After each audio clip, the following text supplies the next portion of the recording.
feeling self-conscious lately because back in May, I got to like the leanest I'd been in, I can't even tell you, years. And I felt amazing, incredible, lean, lots of muscle definition, all of the above. And the last month or so, I've been like coming out of being in a calorie deficit.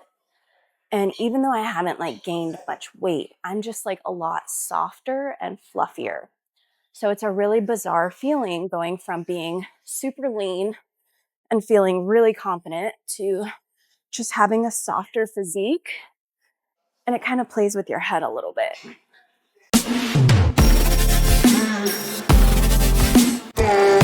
Good morning, good morning, good morning. Welcome back to my YouTube channel. My name's Lisa. I'm a women's online fitness coach who's been in the industry for over a decade, and I'm here to help make women's 30s the healthiest, happiest, and hottest decade of their life so far. If you're new here, thanks so much for checking me out. If you're not new here, I appreciate every single time you watch one of my videos. It really means the world to me. So thanks so much for coming back. It is Monday. We're starting the week off with a full upper body workout. So we're gonna go get this in together.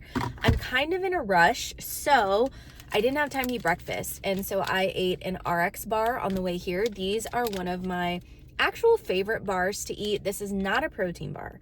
This is more of like an energy carb bar, okay? So these do have 12 grams of protein, but they have 24 grams of carbs, and I needed some fast acting carbs for this workout. I love these because the ingredients are super simple. So dates, egg whites, almonds, cashews, and blueberries. This is the blueberry flavor, which is my favorite. I actually forgot about these, but I recently recommended them to a client, and I was like, you know what, I'm gonna pick up some RX bars. During today's workout, we're gonna talk a little bit about like sifting through all of the fitness advice that you see online and how to figure out or choose what you actually want to listen to and what is a bunch of baloney. Because it's definitely an oversaturated market with a lot of people just saying things to try to make money and sell things.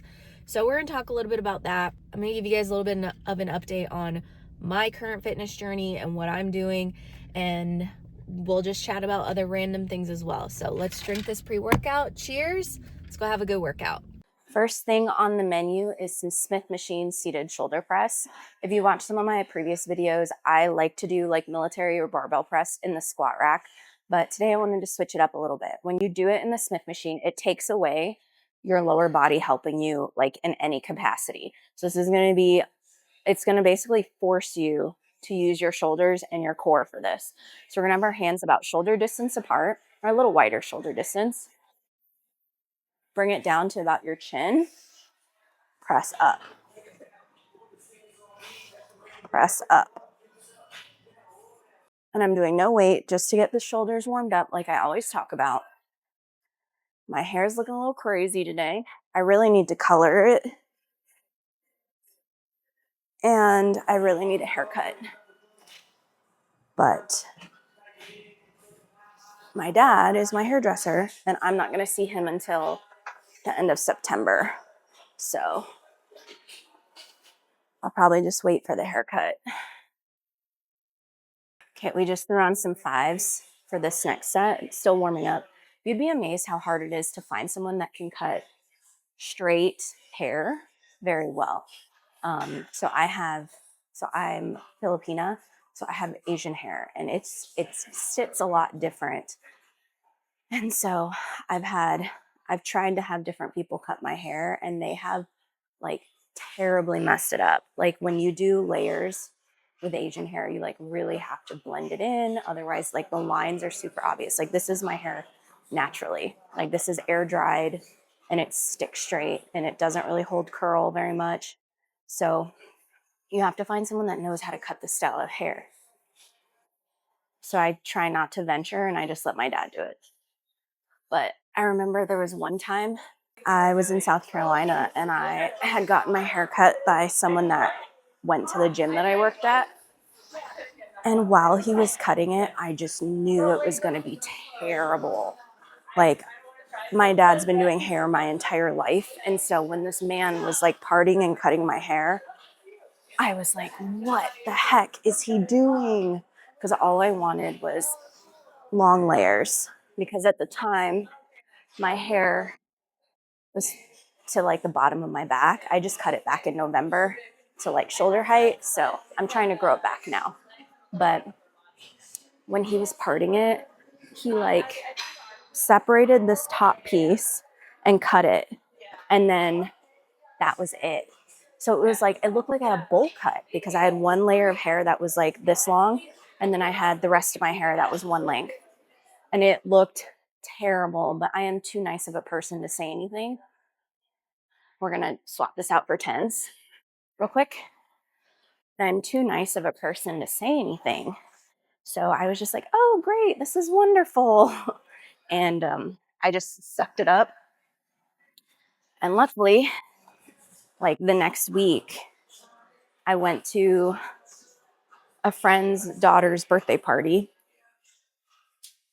And his girlfriend, who happens to be one of my very close friends now, is a hairdresser and an amazing one at that. And so literally at the birthday party, she was like, do you like your haircut? And I was like, no, he totally messed it up.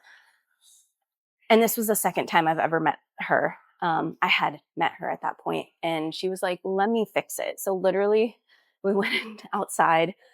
I was kneeling on a pillow on the driveway, and she fixed my hair because it was so bad.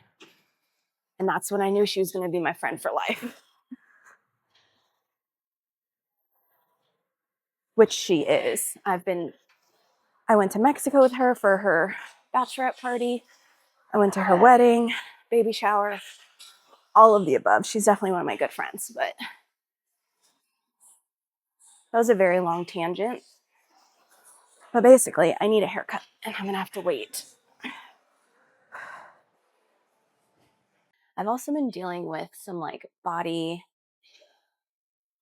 issues. Not even, okay, I've been dealing with a little bit of like feeling self-conscious lately because back in May, I got to like the leanest I had been in, I can't even tell you, years. And I felt amazing, incredible, lean, you know, lots of muscle definition, all of the above. And the last month or so, I've been like coming out of being in a calorie deficit.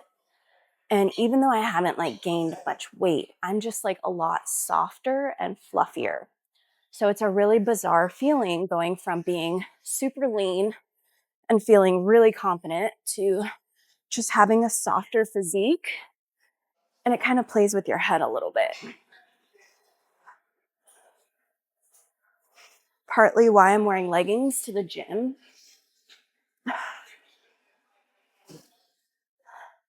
Because I just wanted to feel a little bit more covered up today, even though I'm like super confident in my body. Like it doesn't make a whole lot of sense. But it's just, it can be really hard to like transition from being in a deficit to not being in a deficit. And you shouldn't be in a deficit longer than like 12 to 16 weeks. So it's necessary to do this, but it's just kind of like a mind fuck, you know? Which like brings me to like a conversation that I had with someone here in the gym like a few weeks ago. This dude was trying to convince me to compete. And I told him, because he asked, why don't you compete? And first I said, I don't want to. Then he said, why? And so I was like, you know, I have a really good relationship with food right now, like the best it's ever been. I've had a lot of food issues in the past. I just don't want to do that. It's just not something I desire to do. And he like wouldn't fucking drop it. Like he kept saying like, well, you know, you should talk to my coach and he'll give me, like, he can give you his opinion on whether you should compete or not.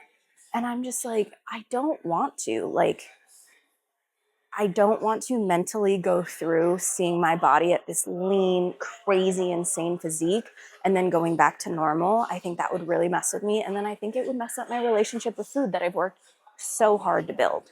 So like he just wouldn't drop it. And I was just like, dude, I just don't want to, okay?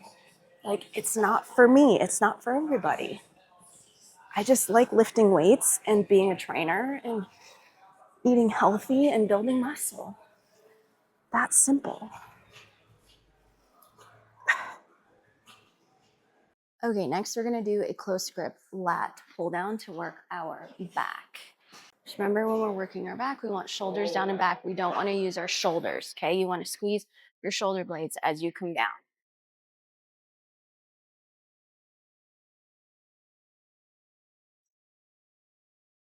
But with the whole of the guy not letting the conversation go on competing, I think that can easily roll into the idea of not everything said on social media is for everybody. Like, if I give generic advice, if I make a TikTok post or an Instagram post just giving like generic advice, that's all it is generic advice. And it's not applicable for every single human being on the planet.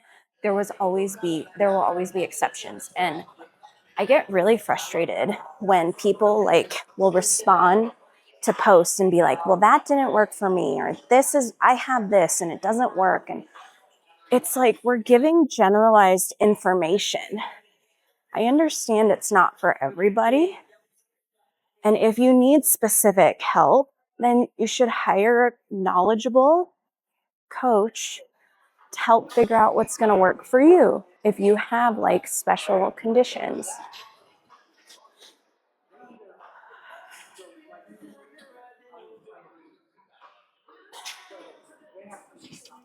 There's some things that I think are applicable to everybody, and then there's some things that aren't. So, like, I think planning your food ahead of time is applicable to everybody. You know, whether it's meal planning the entire week, or what I suggest to my clients is planning things the night before. Go into your food tracking app and plan what you're going to have tomorrow. And remember, it doesn't have to be perfect. This is like a general outline for the next day, and you can change things up. It doesn't mean like whatever you track ahead of time is set in stone, but at least you'll have an idea. And then when it's like 8 o'clock at night, you're not trying to figure out how to hit 50 grams of protein and 60 grams of carbs because you didn't plan your day well. So that's something I think it could be universal advice. And then people are going to say, well, I don't know what I'm going to have for dinner the next day because I don't know what my spouse is cooking or what my kids are going to want. And that, honestly, in my opinion, that's an excuse. You can talk to your spouse and like plan out dinners for the week ahead of time. You can make the decision of what you're going to make that evening for your kids and for your family, or you can make yourself something different than what everyone else is having. I know that's extra work, but sometimes that's what you got to do. Like, weight loss fitness is work. It requires effort. So like that, in my opinion, is a piece of general advice that works for everybody. Whereas, let's use the idea of a weighted vest as advice that you see tons of coaches make. First of all, let's talk about that. The studies that people are referencing that a weighted vest helps reduce the risk of bone loss, which then can reduce the chance of osteoporosis, is actually, the study shows that that happens when you wear a weighted vest while doing high impact exercises. So doing like jump squats and things like that are high impact, which are going to be beneficial anyways to reduce like osteoporosis. The studies don't show that simply walking with a weighted vest reduces your risk of getting osteoporosis. It's not what the study shows, but that's like what everyone is saying and like spreading that information. Do I have anything against weighted vests? Absolutely not. Wear one if you want to. If it makes it more fun, if it makes it more challenging, do what you want to do.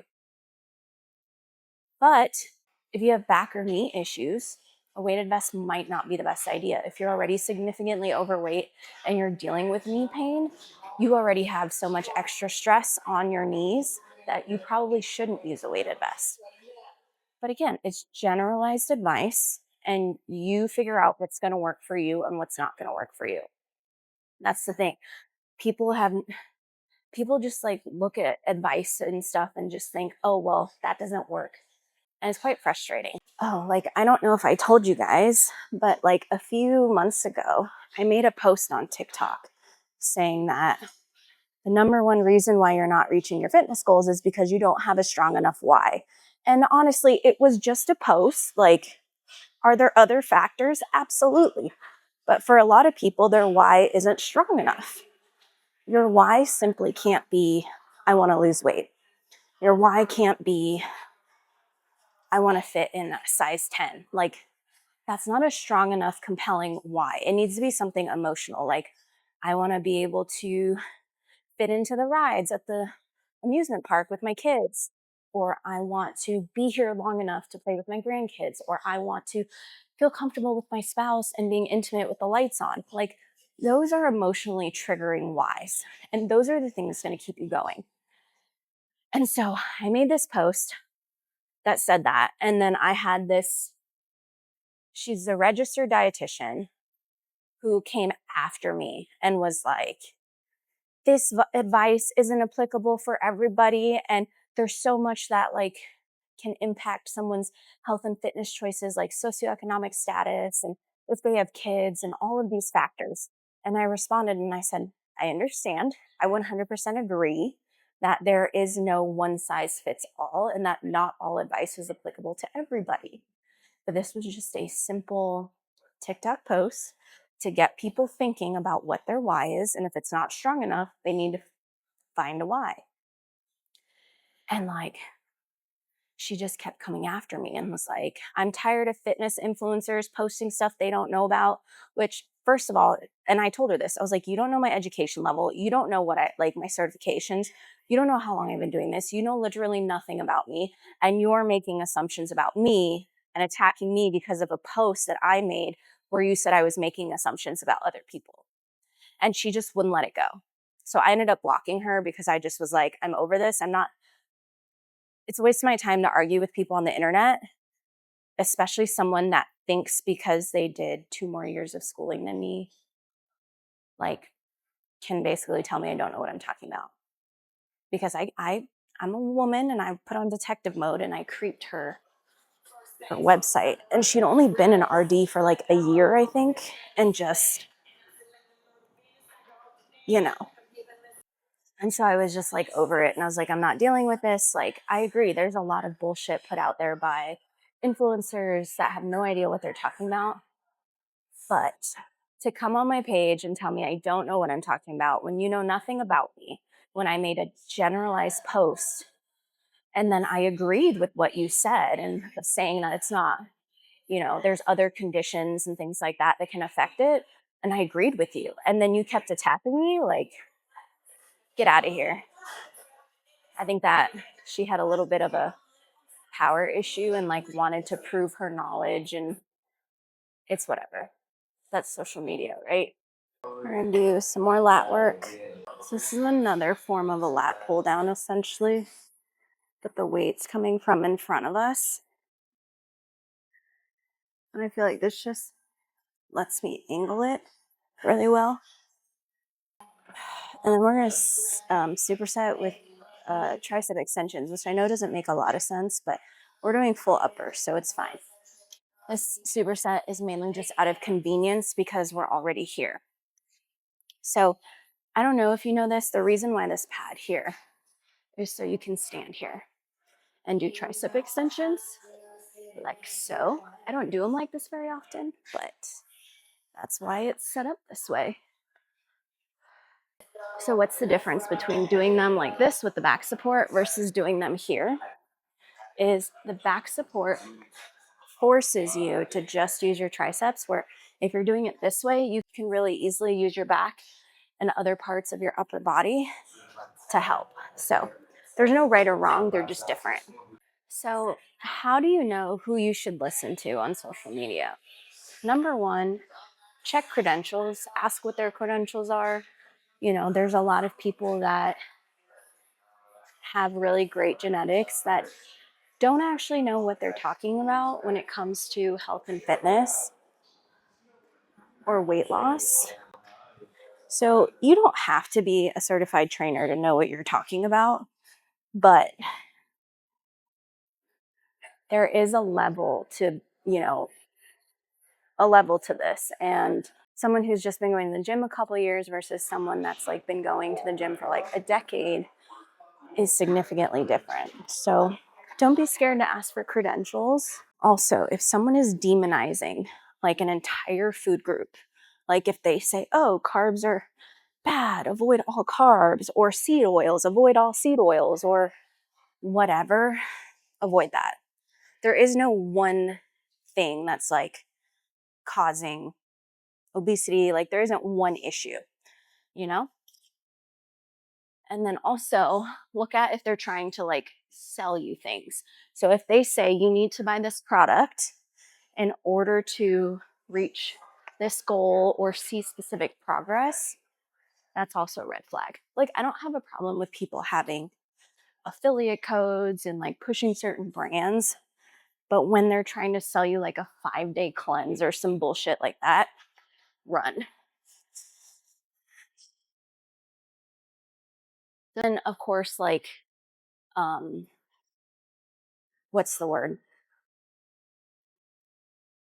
Transformations or like client feedback or reviews or whatever. Those things are also important. So look for that kind of stuff. Someone that's certified, has certifications, has an education in this, or has been doing it for a long time. Someone who isn't demonizing one certain aspect. Someone who isn't just trying to sell you shit or sell you cleanses or whatever. Okay, this will be our last superset for the day. I just like got really exhausted out of nowhere. So we're gonna do straight arm lat pull downs with overhead tricep extensions. So this is your reminder that it is absolutely okay to listen to your body. And if you're just feeling exhausted, maybe you just don't push as hard or you cut your workout short or you move it to a different day. Now this isn't me like allowing you to make excuses. But sometimes your body needs rest, and I think the fact that I didn't eat breakfast this morning is kind of catching up to me right now. Okay, so overhead tricep extension. We're gonna grip it here. And so I'm not letting my arms move other than the bend at my elbow because I just want my triceps to do the work. So I've been really thinking about what I want my fitness goals to be because I know I want to put on muscle, but then now I'm also struggling with body image. So what I think I'm going to do is I'm going to do 2 cuts before next summer. And yes, I'm thinking that far ahead because this is a process of like upping calories, being out of a deficit, cutting, upping calorie. Like this, if you want long-term success, that's kind of how you have to do it. Unless you're like good with maintaining. If you lose weight and you want to maintain that, awesome. Eat your maintenance calories, you're cool. If you want to keep building muscle and then leaning out and doing that whole process, it takes time.